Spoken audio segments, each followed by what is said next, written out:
Rejoice in the Lord. Rejoice, rejoice in the Lord. Meditate on his law the day and the night. Meditate on his law the day and the night. Rejoice, rejoice in the law of the Lord. Rejoice, rejoice in the law of the Lord. Meditate on his law the day and the night. Meditate on his law the day and the night. Rejoice, rejoice in the law of the Lord. Rejoice, rejoice in the law of the Lord. Meditate on his law the day and the night. Meditate on his law the day and the night. Come on, won't you join us today? Come on, won't you join us today? God, like shepherds the wicked away. God, like shepherds the wicked away. Come on, won't you join us today? Come on, won't you join us today? God, like shepherds the wicked away. God, like shepherds the wicked away. Come on, won't you join us today? Come on, won't you join us today? Like shepherds the wicked away. Like shepherds the wicked away. Come on, won't you join us today? Come on, won't you join us today? Like shepherds the wicked away. Like shepherds the wicked away.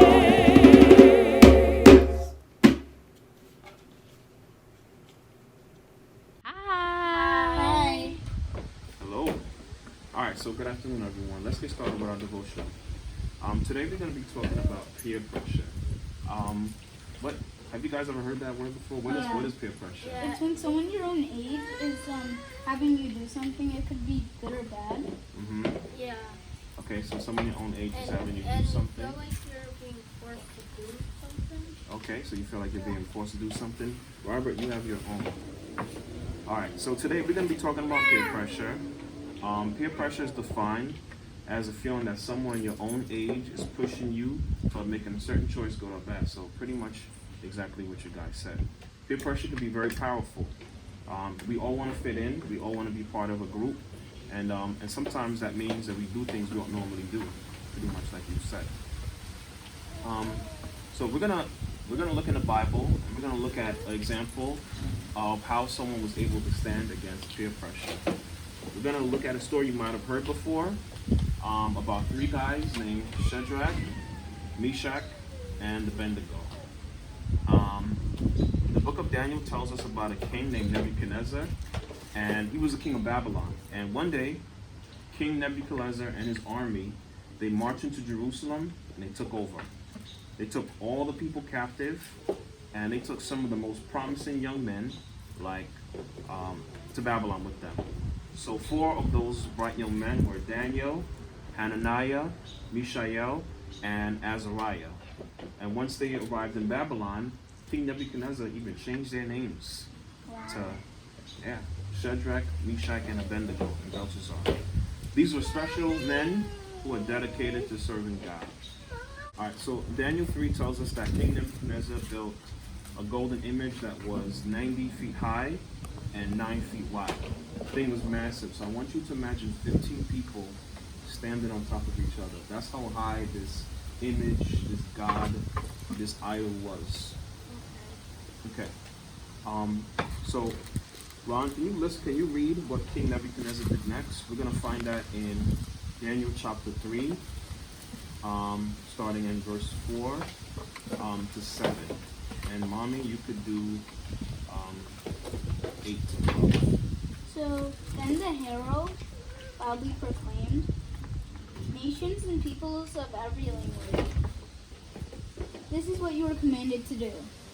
As soon as you hear the sound of the horn, flute, zither, lyre, harp, pipe, and all kinds of music, You must fall down and worship the image of gold that King Nebuchadnezzar has set up. Whoever does not fall down and worship will immediately be thrown into a blasting furnace. Therefore, as soon as they heard the horn, flute, zither, lyre, harp, and all kinds of music, all the nations and peoples of every language fell down and worshipped the image of gold that King Nebuchadnezzar had set up. At this time, some astrologers came forward and denounced the Jews. They said to King Nebuchadnezzar, "May the king live forever. Your Majesty has issued a decree that everyone who hears the sound of the horn, flute, zither, lyre, harp, pipe, and all kinds of music must fall down and worship the image of gold, and that whoever does not fall down and worship will be thrown into a blazing furnace. But there are some Jews whom you have set over the affairs of the province of Babylon, Shadrach, Meshach, and Abednego, who pay no attention to you, your Majesty. They neither serve your gods nor worship the image of gold you have set up." Very good. Thank you, Ron and Liz. Or Mommy and Liz. Well, Mommy and Ron. Okay, so you guys saw, so when the horn blew, all these people went and bowed down before the gold statue. All except Shadrach, Meshach, and Abednego. They refused to bow down to the idol like everyone else did. Why do you guys think they refused to bow down to the idol? Well, they worship God in the Ten Commandments. It says not to worship any other god before Him. Okay, what do you think? And they didn't want to worship Abednego because they believed in God. Abednego was one of the men. Don't laugh at him. Yeah. Abednego was one of the boys. So they didn't want to worship the idol. You were saying? Yeah. Okay. Why? But why not? Everyone else around them was doing it. Everyone else was bowing down and worshiping. All these important people from all over, all these different language, they were all bowing down before that golden image idol. Yeah, because they only wanted to worship God. So Ron brought up one of the Ten Commandments, so it's true. So the first commandment talks about how we should only worship God alone. So it seemed like even while all that was happening, they held on to that and they remembered that. So why don't we continue? Reading? So we know that they wanted to follow God and keep His commands no matter what. Elijah, can you read verse 13 and 15? Yeah. Can you read it? Okay, so furious with rage, Nebuchadnezzar summoned Shadrach, Meshach, and Abednego. So these men were brought before the king. And Nebuchadnezzar said to them, "Is it true, Shadrach, Meshach, and Abednego, that you do not serve my gods or worship the image of gold that I have set up?" Now when you hear the sound of a horn, zither, lyre, harp, pipe, and all kinds of music, if you are ready to fall down and worship the image I made, very good. But if you do not worship it, you will be immediately thrown into a blazing furnace. Okay, so now here's part 2. So it looks like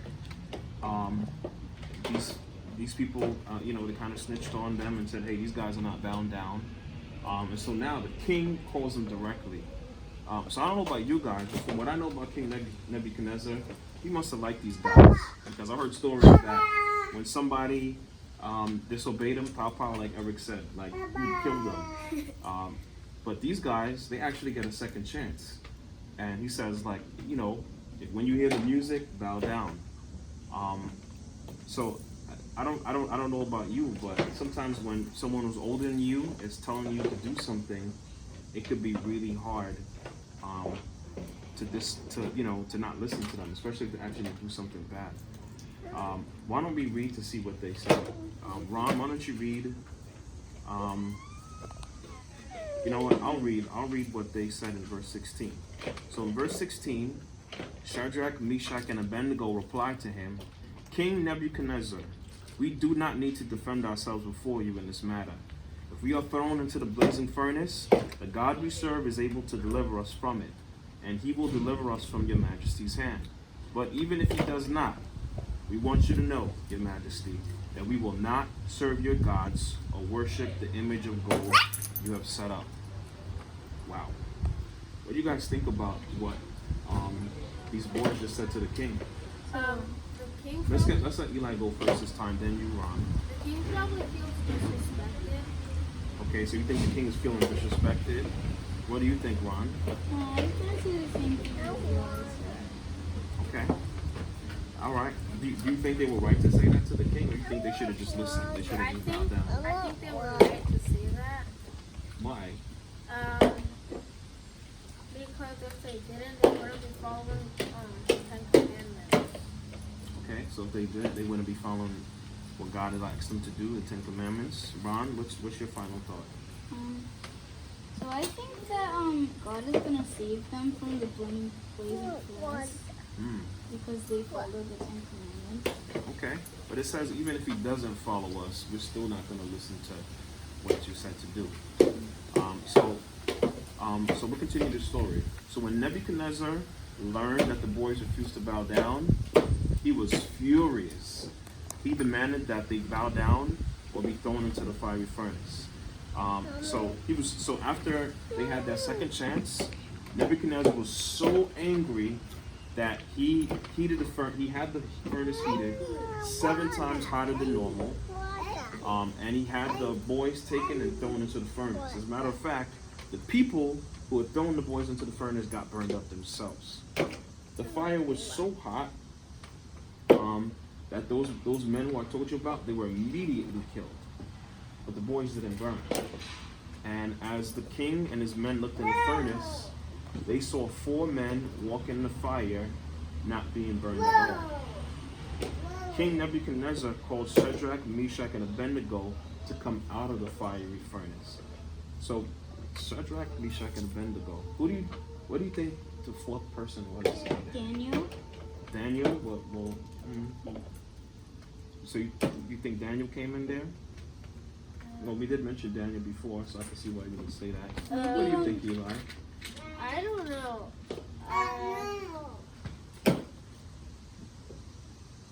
Well, let's think about it. I'm not sure if Daniel walked into the fire, he would just be safe. Maybe it was Jesus.